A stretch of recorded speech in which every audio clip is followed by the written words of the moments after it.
Hello, this is Faith at House Fraud Homestead again. This is not my um, diet video like I had said it would be. It's kind of a busy week for me. But I figured I'd pop on here real quick and talk about something that's come up recently in various facets of my life, which is resistance to planned obsolescence and our disposability culture in various ways.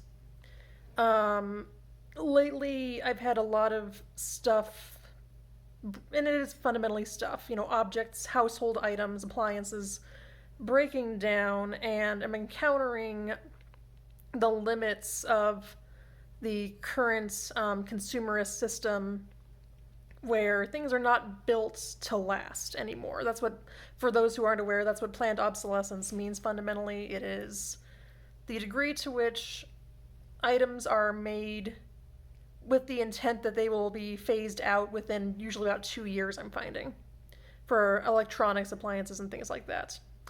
And what that leaves you with is a lot of materials that were mined and resources that were consumed to produce this thing that is fundamentally disposable. They're very often not recyclable to the full extent that was put into them, and it's just kind of a nightmare. And that's not something that our society really wants us to think about. They want us to think, oh, if something wears out, this is an opportunity to get the shiny new thing that you want. And don't get me wrong, I still buy a lot of shiny new things. I, for one, am a sucker for sales on my favorite pocket dress store. I did buy a new Roomba with our old one wearing out. But at the same time, I'm trying to question what is truly done, what is truly no longer useful. And I'm coming at this from a slightly nuanced perspective because I was raised in a borderline hoarding environment where everything was clung to because it might one day have a purpose sometime. So I'm trying to personally find that balance between. Sorry, I'm blinding you all. Finding that balance between what is practical, what is sustainable from both sides, because it's also unsustainable to be living in piles of clutter that never gets used and storing things that will realistically never see the light of day again. So, some of the ways that I have found to extend the life of let's start with appliances. I've actually had really good luck lately on Marketplace, which, if I'm needing to replace something, I will check secondhand first. And I've had really good luck finding unloved, fairly new objects that are not contributing to demand in the supply chain, but still in really good shape. I recently bought a $10 KitchenAid ice cream maker, which was a huge score, and that's preventing us from buying ice cream into the future. But even beyond that, I have, one of the resistances people have to Marketplace is that you can sometimes get duds. You can sometimes buy something that doesn't work or has issues. I've had a lot of luck, actually, with buying secondhand appliances and just going to their customer service website and troubleshooting there, and I have gotten them to send me free parts numerous times. I have a secondhand it's called a sparkle. It's a analog soda stream that doesn't have a carbonation CO2 tank with it, and when that was falling apart, they just keep sending me free parts to fix it myself, which is awesome. So if you can find a company that'll do that, that's fantastic. I also had that experience with a electric fireplace. It was not running properly. I just contacted their customer support. They don't care if you're not a direct customer. You can just find places that will issue parts. We'll just send them to you irrespective of when and how you bought it. So that's something to keep in mind. Often things that wear out are fixable if you have the parts. If you don't have the parts, that's where things get tricky. I'm finding this out with newer models of vacuums and small appliances that they are really not designed to be replaced, or they are designed to be replaced. They're not designed to be fixed. And that is something that local appliance repair shops are complaining about as well, that these companies just do not make parts. And so when your $300 robot vacuum wears out, it's just, garbage at that point. I'm sure there's a place to recycle them, but they're not usually accessible, they're not usually well known. And that's something I'm really trying to push against. I resent tremendously that if you make a household investment in that way, it's expected that you will make a new one every 2 to 3 years. And I don't think that that is the necessity that we are built to believe it is. For instance, I had a kettle, an electric kettle that I got several years ago that was dying.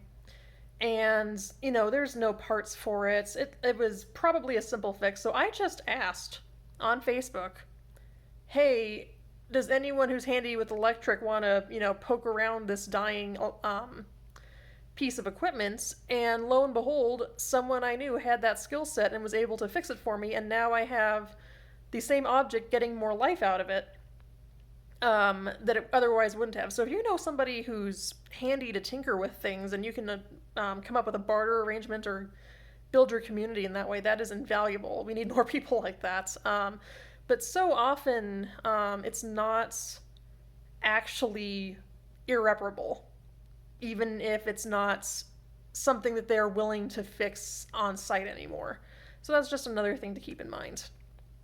I know somebody who fixed her own air conditioner after being quoted, I believe, hundreds or thousands of dollars for fixes or not being able to fix it at all. So a lot of times you just have to have an open mind to the mechanics of something. And my thinking is that if it's already at death's door, you're not going to make the problem much worse by opening it up and taking a look, even if it's not you. I don't trust myself with electronics, so I put that on somebody else who was willing to help, and that worked out very well. But often all you have to do is just open it up, and sometimes the fixes are simple. So I've also been able to jerry-rig some fixes, like the Roomba situation. We have too much house for me to hand vacuum, I'm sorry. If I were a better homemaker, I'd be hand vacuuming, but I am not a perfect homemaker. The beater bar on that loves to wear out because we have inconsistent floors, so I just wrapped a rubber band around it for a while, and that's bought a little bit more life out of it. I've fixed toilet chains with paper clips. So in my mind, there's no shame in MacGyvering something, in using what you have to help the item in question fulfill its purpose a little bit longer before you have to buy something. And another one that is coming up lately is clothes, because I don't know what it is. We don't have the most rough and tumble lifestyles, but my husband and I put holes in our clothes like nobody's business. I'm constantly mending something. And often you think of something with a lot of holes in it as irreparable as well. Like, you can't wear this anymore because it's threadbare.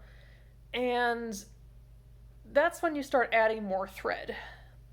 Visible mending, luckily, has become a phenomenon in its own right, in an art form. I'm not there yet. I'm visibly mending, but not artfully. And trying to build my skill sets to extend the life of garments. Like the one I have on right now, it doesn't fit great. It used to be one of my favorite dresses. It's getting a little long in the tooth, but it is well made, and it is fit to my body. I will eventually do a video on E-Shakti and why I'm hooked on them and why I think highly of bespoke clothing that's also affordable. But it's getting a little tired. It's got holes, and the inclination is to throw it in the Goodwill bin. And I'm having to reconcile, after learning that 90% of what goes to thrift stores is eventually trashed and doesn't even make it to the next person. That there is really no a way to throw something. if it doesn't spark joy, if it's not something you reach for frequently. There's still a lot of life in a lot of the clothes I don't wear as much, and oftentimes all it takes is a simple tweak. Like, I had one of my favorite summer dresses my arms got too fat for. I kid myself that it was because I was doing kettlebells and I hulked out of it. No, I got fat in the arms. I hit 30 and that's what happened. So I just took the sleeves off. And now I love that dress. I wear it all the time. I had another dress where I did not wash it before I wore it to a beer fest, and it got horrific pit stains, and I didn't wear it for the longest time, and then I just dyed it. And now it looks great, and I get compliments on it constantly. There's another one where the zipper broke. I'm just going to sew it shut because it's a knit, and that should be fine. There's another one that I wear a lot of knits, t-shirt knits, dresses, and one of them pulls apart if you give it any kind of lateral stretch. Like if you kneel down or something, all the buttons on the shirtwaist dress all the way up will just unbutton and expose you. So I'm just going to sew it shut. And often all you need is matching thread, and you can make a garment last much longer than it otherwise would have. Honestly, I try to keep things going as workable garments until, the slightest movement is going to put a giant gash in it. But it takes a long time to get there. Like, this dress is, I think, 6 or 7 years old and gets worn twice a week, 6 months out of the year, that whole time. So, I mean, assuming you have good quality clothes to begin with, which you can get at thrift stores if you can't afford them new, and I'd recommend that anyway, it's easy to keep them in circulation if you develop some basic mending skills. And, I mean, that's probably goes without saying for anyone in this lifestyle, of this lifestyle bent, but I think it's worth reminding as we get into the holiday season of, and the Marie Kondo Our Lives season of it doesn't spark joy, just get rid of it, that there's really no getting rid of anything. The landfill is just sweeping things under the rug. So I am a big believer in marketplace. If you do have something you realistically are never going to get use out of again, that selling it to somebody is still an improvement over giving it away, because then you know that whoever gets it next is going to value it and keep it in circulation a little bit longer. But often the things that we have are still very workable if we just apply a little bit of questioning to them and a little bit of skills to them. And if we don't have the skills, finding ways to cultivate them. There's tons of tutorials on YouTube for how to fix just about anything. Lots of mendings and things like that. I need to learn how to darn, quite frankly. We go through socks like nobody's business. And I'm to a point now where it's important to me to, like, I'm not growing anymore. Well, not growing in any way I approve of. And I'm trying my damnedest to make everything that comes into my house the last whatever it is that I ever buy. And if it can't be that, it'll be secondhand and extending its useful life.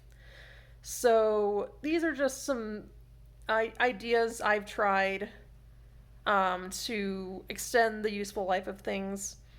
Also, just not being shy about reaching out to customer service for whatever thing is falling apart and making a polite stink, or at least questioning that you actually need the new thing. This could be just, a placebo for, environmental types, but I think there is value in consumers pushing back against planned obsolescence in small ways, whether that's by just letting it be known that you're not buying the new thing. Like, my cell phone company wants to move everyone to 5G and wants me to ditch my 2-year-old phone because it doesn't support 5G, and I'm not doing that. I'll find a way to not do that. I'm just stubborn that way. But you get a lot of flack when you are ostensibly clinging to things in a society that wants you to move constantly onward and upward. And I think that that is something that in our offices as homemakers and homesteaders, we are well positioned to question and fight against. So, those are just some ideas and some strategies that have worked for me to rage against the corporate machine. And I hope they're useful to some of you. If this resonates with you or if you disagree, if you have conversation to add, please add some comments. I'm very confused as to YouTube lately. I've gotten more subscribers, but 0 comments and 0 likes on my last 3 or 4 videos. So if you're out there and this is doing something for you, let me know.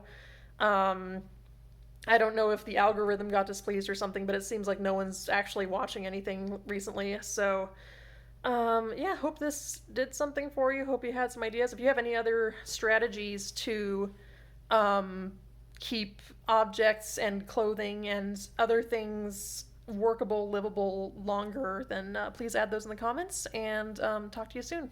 Bye.